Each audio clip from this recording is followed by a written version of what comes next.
सुनाने की बारी आई।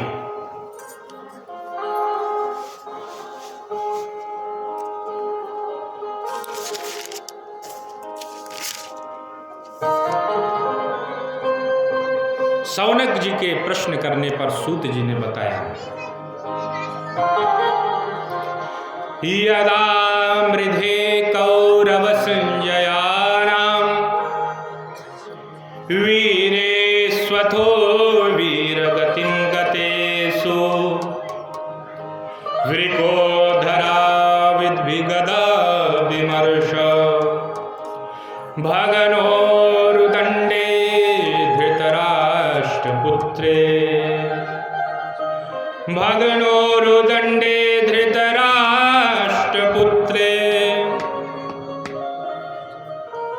महाभारत का युद्ध जब समाप्त हुआ, चारों तरफ कौरव पक्ष की सेनाएं मारी जा चुकी थी, चारों तरफ सब पड़े हुए थे। दुर्योधन अभी जीवित था। दुर्योधन का जंगा भीमसेन ने तोड़ दिया था। कष्ट में पड़ा दुर्योधन, लेकिन मन में एक ही इच्छा थी कि मेरा तो संपूर्ण परिवार नाश हो गया, लेकिन जो पांडव हैं वो 5 के 5 ही थे, उनमें से एक की भी संख्या घटी नहीं। उसका मित्र अश्वत्थामा आया, मित्र मैं तुम्हें इस दुख से कैसे निकाल सकता हूं। दुर्योधन ने कहा, मित्र इस दुख से मैं तभी निकलूंगा जब पांडवों का सर मेरे सामने लाओगे। अश्वत्थामा चल पड़ा। पांडव की सैया पर पांडव पुत्र लेटे हुए थे। पांडव समझ करके 5 का सिर काट करके लाया, दुर्योधन के सामने डाल दिया। तुम एक कहते थे, मैं 5 सबों के सर को ला करके तुम्हारे सामने मैंने डाल दिया है। युधिष्ठिर, अर्जुन, भीम, नकुल, सहदेव सबके तो सिर पड़े हैं सामने, देख ले। दुर्योधन ने जब देखा ये पांडव नहीं पांडव पुत्र हैं, चीत्कार करके रोने लगा। उसका दुख और बढ़ गया। तुमने तो मेरे परिवार में पानी देने के लिए भी नहीं छोड़ा। मुझे पांडव के शव चाहिए थे, पांडव का सिर चाहिए था, पांडव पुत्र का नहीं। उसी समय दुर्योधन की मृत्यु हो जाती है, लेकिन अश्वत्थामा डरा सहमा। अगर ये पांडव पुत्र हैं तो निश्चित रूप से अर्जुन, भीम मुझे छोड़ने वाले नहीं हैं। इधर जब पांडवों को पता चलता है, द्रौपदी को पता चलता है, चीत्कार करके रोने लगती हैं। सबों के पास बैठ करके माता शिशूनां निधिनं सुतानां निशम्य घोरं परितप्यमाना।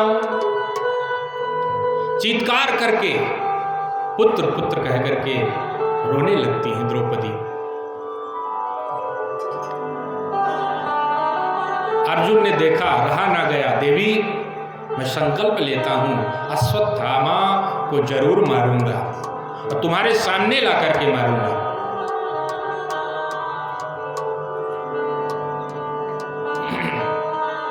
निकल पड़े अश्वत्थामा की खोज के लिए।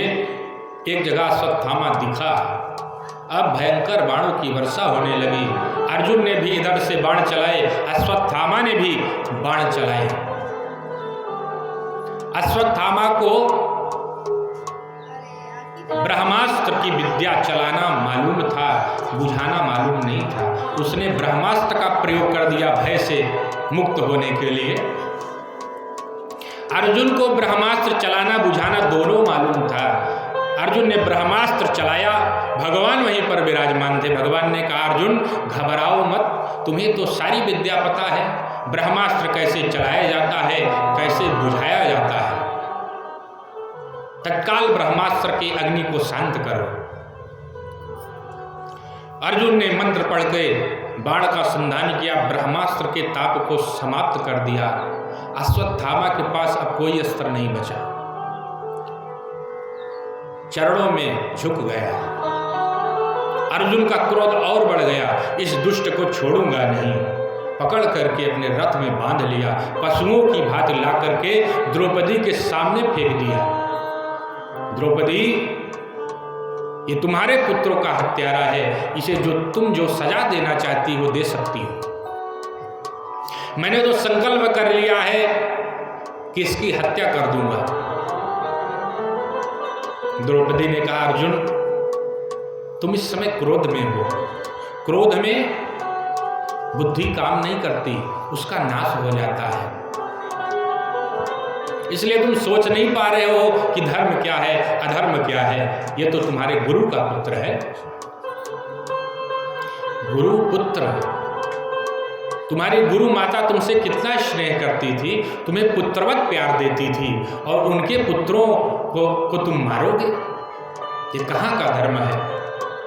इसने जो किया इसके कर्मों की सजा इसको मिलेगी, लेकिन तुम अपने कर्म क्यों गंदे करते हो?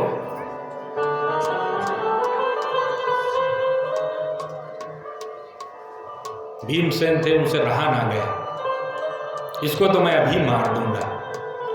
अर्जुन, अगर तुमने छोड़ा तो मैं इसको जिंदा नहीं छोड़ूंगा। अरे क्षत्रियों की कुछ प्रतिज्ञा होती है, उस प्रतिज्ञा का पालन तो करो। मैं इसे जिंदा छोड़ने वाला नहीं। भगवान वहीं पर विराजमान थे। अर्जुन ने प्रभु की ओर देखा, प्रभु आप बड़े शांत भाव से खड़े हुए हैं, चाहे सुख हो चाहे दुख हो, आप तो मुस्कुराते ही रहते हैं। अरे कुछ उपाय बताइए, जब मैं कष्ट में था तो आप ही तो उपाय बताते थे, मेरे रथ को सारथी बनकर आप ही तो चलाते थे। भगवान ने कहा, सारे उपाय मैंने आपको पहले ही तो बता दिया है, गीता का ज्ञान आपको दे दिया, उसी गीता के ज्ञान में तो सारा ज्ञान छुपा हुआ है, उस ज्ञान का सदुपयोग करो।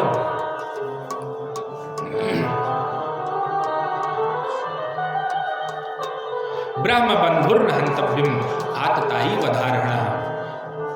ब्राह्मण को कभी मारना नहीं चाहिए, गुरु पुत्र को मारना नहीं चाहिए, लेकिन अगर कुकर्म कर ले तो उसकी सजा क्या है? तो शास्त्रों में सजा है। ब्राह्मण को सबसे प्यारी शिखा होती है, उसका तिलक होता है, शिखा का मुंडन कर लो, तिलक को मिटा दो और सभा के मध्य में बेइज्जत करके सभा के बाहर कर दो, यही उसके लिए मृत्युदंड होगा। अरे मृत्युदंड तो एक बार होता है, फांसी एक बार होती है, प्राण एक बार जाता है, लेकिन उस कृत्य को, उस घटना को जब भी व्यक्ति स्मरण करता है, उतने बार उसकी मृत्यु होती है कि उसने मेरा इतना अपमान कर दिया, शिखा का मुंडन करा दिया। अश्वत्थामा के मस्तक पर एक मणि थी जन्म से, उस मणि को निकाल लिया, धक्के मार करके सभा से बाहर कर दिया।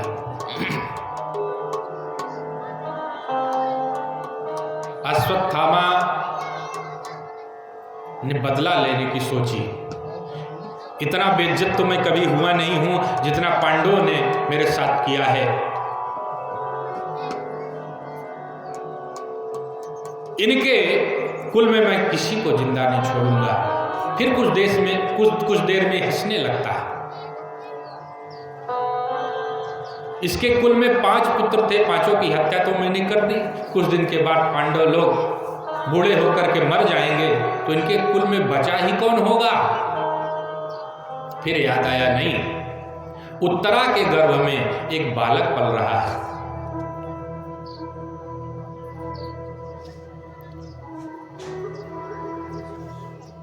अभिमन्यु जब वीर गति को प्राप्त हुए थे तो उत्तरा गर्भवती थी, वो बालक जन्म लेने वाला है, उसका नाश कर दिया तो इनके कुल का नाश हो जाएगा। अश्वत्थामा ने पुनः ब्रह्मास्त्र का प्रयोग कर दिया। किस पर? उत्तरा के गर्भ पर।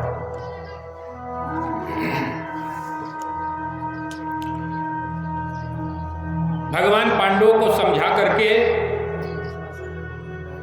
रथ पर आरूढ़ थे। एक भुजा से रथ को पकड़ा था, एक पैर रथ पर थे, एक पैर जमीन पर थे। सभी को आशीर्वाद प्रदान कर रहे थे, बड़ों से आशीर्वाद ले रहे थे और द्वारिका जाने की तैयारी कर रहे थे। इतने में उत्तरा चीत्कार करके भगवान के चरणों में गिर पड़े। पाहि पाहि महायोगिन देव देव जगतपते, नान्यं त्वदभयं पश्ये यत्र मृत्यु परस्परम। हे प्रभु, हे द्वारिकाधीश, मेरे पुत्र के प्राणों को बचाइए। मेरा पुत्र आज संकट में है, मेरा गर्भ संकट में है। भगवान ने देखा ब्रह्मास्त्र का प्रयोग गर्भ में हुआ है। भगवान अंगुष्ठ मात्र के देह के हुए और एक रूप में भगवान उत्तरा के गर्भ में प्रविष्ट हो गए। गर्भ में परीक्षित पल रहे थे। भगवान ने परीक्षित को बचाया, ब्रह्मास्त्र की अग्नि को शांत किया। उत्तरा का गर्भ बच गया, अग्नि शांत हो गई, उत्तरा पुनः स्वस्थ हो गई। प्रसन्न मुद्रा में भगवान के सामने हाथ जोड़ करके खड़ी हो गई। सब लोग मौन थे। भगवान की भगवत्ता को देख करके क्या बोले। कुंती महारानी वहीं पर थी। भगवान ने इतना बड़ा कार्य किया है, भगवान की स्तुति तो करनी चाहिए ना। इतना महान कार्य आज भगवान ने किया है। उत्तरा के गर्भ को भगवान ने बचाया है। भगवान जन्म नहीं लेते, प्रकट होते हैं। भय प्रकट कृपाला दीन दयाला कौशल्या हितकारी। लेकिन जन्म अगर लेना हो तो गर्भ में जाना पड़ता है ना। जो गर्भ में नहीं जाओगे तो जन्म कैसे होगा। भगवान ये सब लीला करते हैं, अवतार ग्रहण करते हैं, प्रकट हो जाते हैं। हम लोगों को ये अनुभव हो जाता है कि भगवान ने जन्म लिया होगा, गर्भ में गए होंगे, लेकिन ऐसा नहीं है। लेकिन आज भगवान अपनी उस प्रतिज्ञा को भूल करके उत्तरा के गर्भ में जाते हैं। इस तरह परीक्षित के सहोदर भी भगवान कहलाते हैं।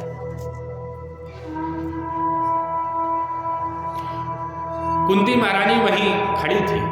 प्रभु, आपकी कोई स्तुति नहीं कर रहा। हाथ जोड़ करके भगवान की स्तुति करने लगी। भगवान ने कहा, आप मेरी बुआ लगती हो। बुआ जी, आप उल्टी गंगा क्यों बहा रही हो? मैं आपको प्रणाम कर सकता हूं, आप मुझे क्यों प्रणाम कर रही हो? कुंती महारानी ने कहा, प्रभु, आज मेरी आंखों के सामने ये जो माया का पर्दा डाल रखे हो ना, इसको हटा दो।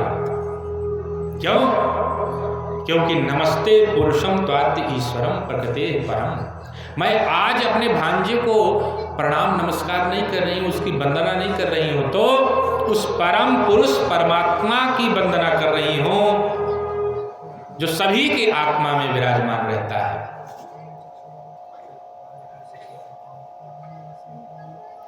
जब सभी की आत्मा में वो परम पुरुष विराजमान होता है तो दिखाई क्यों नहीं पड़ता, अनुभव क्यों नहीं होता? बोले माया जवनिका छन्ना मद्यादो क्षजमव्ययम् न लक्ष्य से मूढ़ दृशा नटो नाट्य धरो यथा। माया जवनिका छन्ना, माया रूपी दर्पण, माया रूपी पर्दा आपने जीव के आंखों के सामने डाल करके जो रखा है ना,